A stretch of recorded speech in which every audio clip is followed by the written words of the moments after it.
What we have heard all day is a bunch of kids with some wild ideas and good design skills connecting to a disruptive manufacturing suite of manufacturing technologies and enabling some new ideas to come along. But you heard from our speaker earlier in the day, Kevin Scher, when he asked these kids, how many of you guys are going to become entrepreneurs? Maybe we had 2 half-hearted hands raised up. So the point being, this was deliberately named as a business incubator because we recognize that we, unlike in Silicon Valley or elsewhere, don't have that entrepreneurial culture to go with the entrepreneurial opportunity that these kids have not been able to find in their hearts yet. And so there should be a way, even if they do find that spark, to get that help. And what Professor Keynton is going to tell us now is the training options that are available to take all those ideas that were there earlier in the day and have these teams be able to connect with entrepreneurial skills and knowing the legal side, knowing the business side, and what is it that UofL has to offer to transform these cool capabilities to businesses. Thank you, Sundar. I'd like to thank Kunal and Sundar for giving me this opportunity to share with you some of the stuff that we have going on in the area of innovation at the University of Louisville. I started interacting with Sundar and Kunal about 6 months ago or so on one of the projects in the Culture program, which I'll be briefly talking about in a moment. And it's really been a great interaction. I feel very fortunate that the University of Louisville was able to recruit him away from Oregon State University, because I think they've done a lot of great things, such as this program which they've been putting on today. Next slide, please. So the University of Louisville, since we live in horse country here in Kentucky, has achieved the trifecta in the area of innovation. And that is that we are the only university in the country that has received all 3 of these translation innovation awards: the Culture Translational Partnership Program, the NIH Excite Reach Hub Program, and the NSF I Corps. Next slide, please.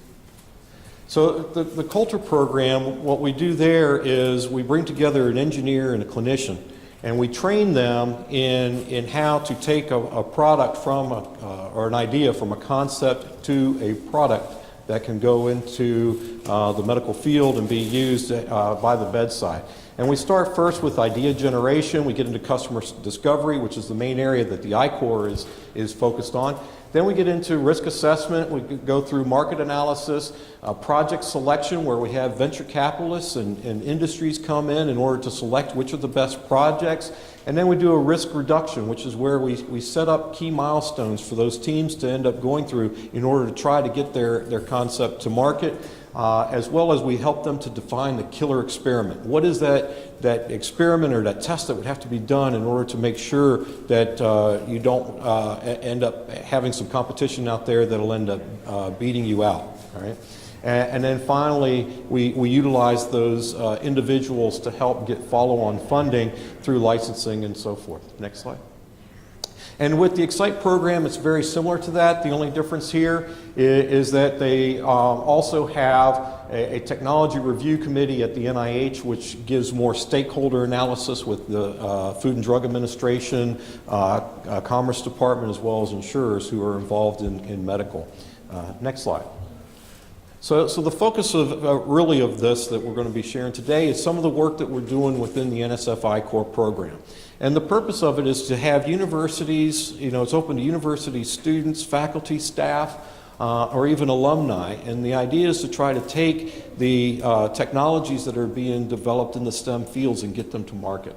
The innovations need to be a result of university STEM research, and it's looked to try to strengthen the innovation ecosystem at the local and national levels. Within the I Corps program, what you have to have is you have to have an entrepreneurial lead. That can be the faculty, that can be the staff member, or it can be the student.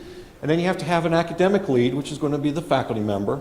And then you have an entrepreneurial mentor, and that's somebody within the community that has experience in starting a business and wants to share their time in working with these teams. Next slide.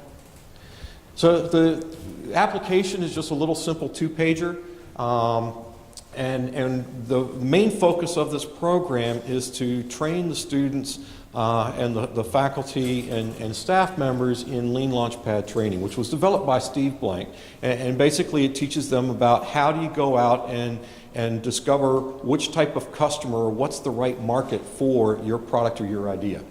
And so we offer through our program, because we are an NSF I Corps site program, and we offer each team $2,500. And I would encourage any of the industry individuals here to maybe match that dollar for dollar to help some of the teams. We have encouraged the teams, the ones that have gone through this year, to apply for the program so that they can go through the training in the spring. And we are also working with Sundar and Kunal in identifying the students for the next semester to also apply for this program to get that additional training. And the advantage of it is that once the students complete our program, if they do really well, then we end up nominating them for the National I Corps program. And if they are selected for that, they are given $50,000 to continue to develop their idea and their company and their product. So they will see if we get a dollar-to-dollar match, it'll be $5,000, and then they'll see a tenfold return just by going to that. And the other advantage is that this gives and helps those teams become highly competitive when they go for SBIR and STTR applications. And also NSF is looking to come up with some other types of strategies to try to provide additional fundings to these teams, such as having additional grants that are $1 million or more to help those teams advance, as well as partnering with some venture capitalists or angel investors. Next slide, please. So within the Launch It training series, these are the key things that are covered within the Steve Blank Lean Launchpad approach. You go through customer development, what's the value proposition of your product, look at the different type of customer segments that you have out there. When I went to the national meeting, I remember that they had this one student from the University of Illinois that their idea or what they were working with was on a missile guidance system. And so that's what they were trying to push when they started. But when they started doing the discovery process, they actually found out that's not the best application for this. The better one is to go into health monitoring. They felt was a lot better. And so that's what they were pursuing, and that company had actually ended up selling products within about 2 years. So the question was asked earlier, how quick can they get to market? If the students take this training and program, hopefully within a year, they'll be able to be moving into the marketplace. Also look at what's the distribution channels, how to develop your customer relationships. Teach them about what are the legal issues they have to worry about as far as patent, setting up an operating agreement, and so forth. And that's one of the beauties here at the University of Louisville for our student teams. They have free access to the law clinic here at the University of Louisville, where they can, the law clinic, which consists of the law students, going and making operating agreements for those teams, as well as helping them with the patent, going through the research disclosures and so forth. So there's really a lot of free services that's available to them. Faculty, we're not allowed to use them, but they are able to, the students are able to do that. Also looking at partners who are some local angel investors or venture capitalists that might be, or industries that might be willing to invest. Looking at what their revenue stream is going to be, what's the best business model for that. And then again, they work with the local entrepreneurs. And at the end of the competition, or at the end of the training, they end up going through and doing a 5-minute elevator pitch competition. And then the top 3 are selected from that. And those are the ones that we generally end up nominating to go forward to the National I Corps training. Next slide. So thank you guys for your attention. And we would love to be able to work with the teams as well as any of the industrial partners here as well. Thank you very much for your time.